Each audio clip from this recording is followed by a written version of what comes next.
Now, when it comes to the NFL, there are always those teams who catch people by surprise. In this episode, I'm going to tell you my top 5 sleeper teams for this upcoming NFL season. How are you doing? My name is Christopher Brown, and you're now listening to Sports Talk with Chris, and this is episode 3, my top 5 sleeper teams in the NFL. At number 5, I have the Miami Dolphins. Now, the Miami Dolphins have been one of the worst teams in this league for a while now, but I honestly think they have a good opportunity to change that this season. Their draft and other offseason moves have made their roster 10 times better. In the draft, they got, in my opinion, the best quarterback in Tua Tagovailoa. He is a very special talent, and if he can stay healthy, he will be a Pro Bowler in this league real soon. To protect Tua for the future, they drafted offensive tackle Austin Jackson from USC. Their biggest upgrades to their roster ever was in free agency. Some of the big names they signed were cornerback Byron Jones, linebacker Kyle Van Noy, and running back Jordan Howard. They also signed 2 more linebackers, 2 more safeties, and 2 more linemen. If Tua is not healthy by the start of the season, they have Ryan Fitzpatrick, who is a proven starter and a proven winner in this league.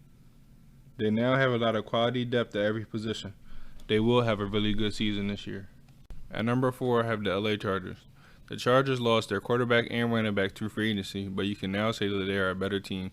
They drafted quarterback Justin Herbert, who they believe will be their franchise quarterback for the future.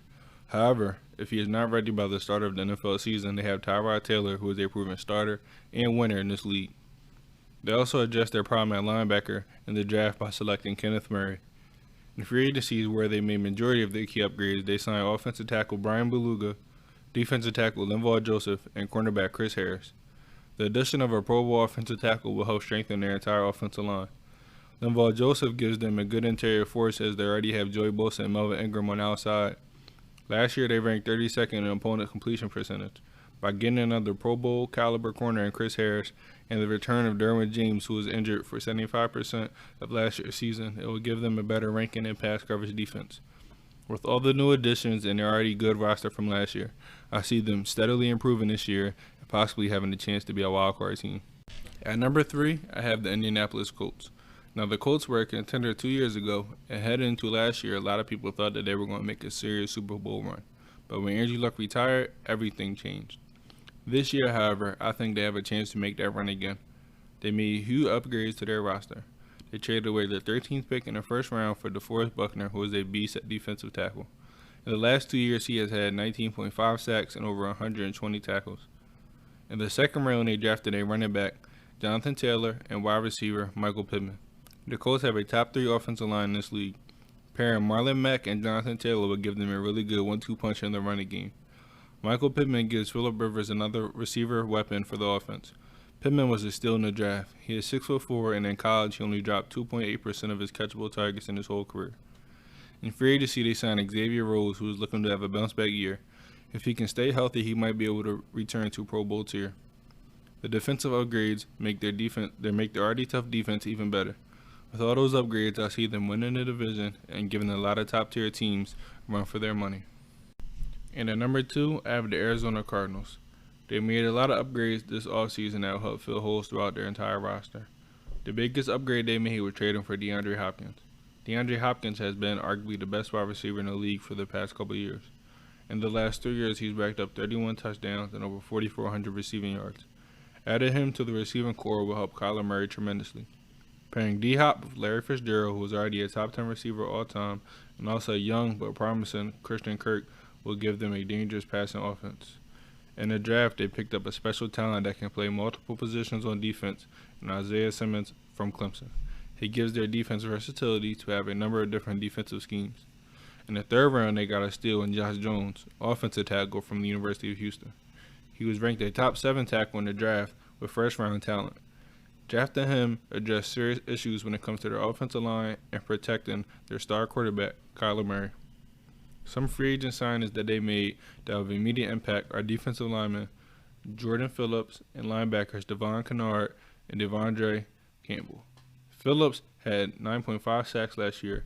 He will improve their pass rush defense as only one person had over 7 sacks last year, and that was Chandler Jones with 19.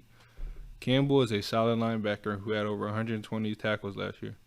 He gives them quality depth at the linebacker position. Kennard is another solid linebacker who is a good pass rusher and a good run stopper.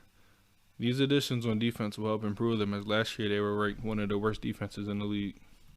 At number 1, the team I see having a really good season and that will make the playoffs are the Denver Broncos.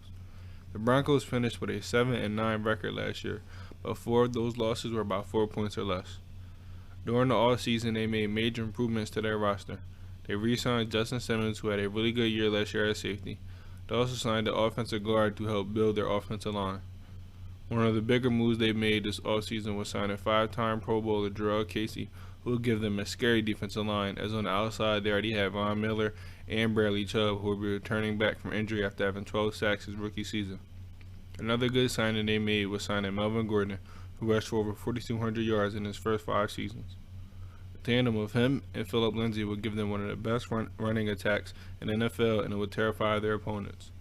The acquisition of A.J. Boyer was a replacement of the role of Chris Harris Jr., who they lost in the free agency. In the draft, they added 3 new wide receivers, a cornerback, and a center, who will all be making immediate impact as a rookie.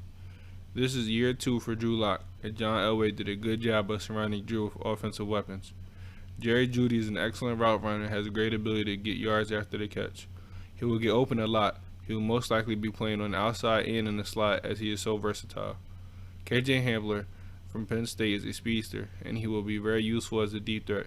You pair those 2 receivers with Courtland Sutton, who had a tremendous year last year with over 1,100 yards and 6 touchdowns, and a really good young tight end in Noah Fant, who had over 500 yards receiving last year, and you could have a very good, scary overall offense that will catch opponents by surprise this year. Now, the defense was 12th ranked last year, but with all these new additions, I would not be surprised if they have a top 8 defense in the league.